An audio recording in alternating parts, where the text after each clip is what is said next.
जो बात कही, किस तरीके से नेगेटिव चेंज करके लोगों का माइंडसेट चेंज किया जा रहा है। ग्रैम्सी ने यही बात उसी के लिए कारण दिया था, कल्चरल हेरिटेज, सांस्कृतिक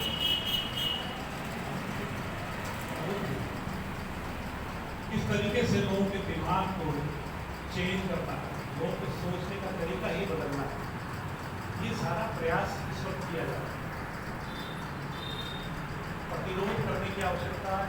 हमें 50 साल पहले भी पड़ी थी, उस समय जो कुछ भी होता सब डायरेक्ट हो रहा था, सीधा हमला था हमारी बोलने की आज़ादी पर भी और इसके अलावा और दूसरे तरीके से। लेकिन अब इस तरीके का मानसिकता लोगों में क्रिएट की जा रही है कि आप अपने आप भी सत्ता का गुणगान करने लगे और जो वो चाहते हैं वो कहने लगे। ये बुद्धिजीवियों में भी हो रहा है और इसके लिए हमें लड़ना है। अगले वक्ता के रूप में हमारे साथ एक संस्कृति कर्मी भी हैं, नारायण शर्मा जी। सांस्कृतिक क्षेत्र में किस तरीके का परिवर्तन आप ला सकते हैं, किस तरीके का आप प्रतिरोध दर्ज करा सकते हैं, इस पर संक्षेप करके बात है।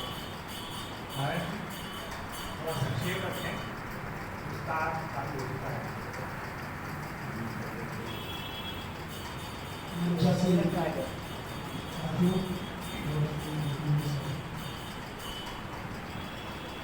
जो विषय आज है उसमें जो सारे लोग खुलासा किया विषय का, तो जो आज कॉर्पोरेट जगत जो है वो सिर्फ इतना ही नहीं कि वो एक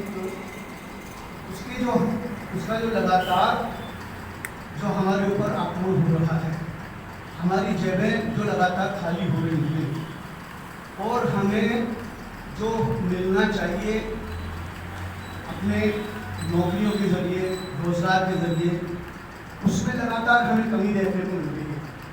आज आप देखेंगे कि 10,000, ये आधिकारिक रूप से कहा जाता है, रिपोर्टें सरकार की रिपोर्टें आधिकारिक रूप से कहती हैं कि जो 25,000 कमा रहा है देश में, वो 10% देश की जनसंख्या का ऊपरी हिस्सा है।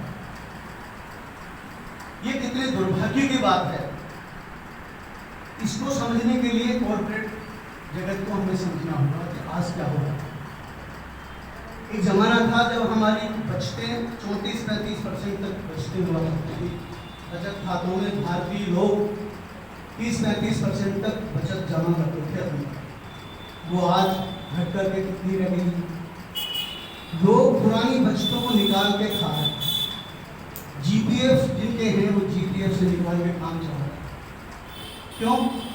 लगातार आपकी आमदनी को किस तरह से छीना जाता है। आप जीएसटी जो नया हमारे पास ऊपर टैक्स आया, उसका छोटा सा इतिहास हो देखिए। हर चीज के ऊपर जीएसटी है। मुझे ताज्जुब होता है, हम अपनी सुरक्षा के लिए अपनी बचत में से छोटा सा अमाउंट खर्च करते हैं प्रीमियम के रूप में, लाइफ इंश्योरेंस या हेल्थ इंश्योरेंस, वो तो बचत में से खर्च करते हैं। उस बचत पे हमें 18% टैक्स देना पड़ता है प्रीमियम। गलती से अगर आप या मजबूरी में आप प्रीमियम नहीं दे पाए तो उसके ऊपर जो इंटरेस्ट देंगे वो तो पेनल्टी है, हमारे ऊपर जबरदस्ती पेनल्टी है, हम नहीं दे पाए, मजबूर है। उसके ऊपर भी 18%, उस इंटरेस्ट के ऊपर भी 18% जीएसटी। आज आप हर चीज दूध से लेकर के कफन तक, जो बच्चे के काम आता है दूध, अगर वो पैकेट के रूप में लेके आते हैं बाहर से किसी डेयरी का, उसके ऊपर टैक्स है। और मृत्यु जब आपकी हो जाती है, शमशान में जाते हैं तो कपड़े पर उसके ऊपर टैक्स। ये जो टैक्स का आलम है, ये टैक्स जाता कहाँ है? क्या आपको लगता है कि बहुत कुछ विकास हो रहा है देश में? जब जीएसटी आया तो 98 लाख रुपए या उससे नीचे 90 या समथिंग एक महीने का कलेक्शन था। आज कलेक्शन 2 करोड़ रुपए महीना, 2 लाख करोड़ रुपए महीना हो रहा है। ये जो लूट है, इसका कहीं आपको विकास नजर आता है? और ऊपर से जो हमारे देश की सरकार वो जो लोन अंतर्राष्ट्रीय संस्थाओं से लेती है वो 4 गुना हो गया। जब इन्होंने सत्ता संभाली, वर्तमान जो भाजपा गवर्नमेंट है, वो पैसा कहाँ जा रहा? 300 करोड़ लाख, कितने लाख करोड़, 300 लाख करोड़, वो जो अमाउंट है वो कहाँ जा रहा है?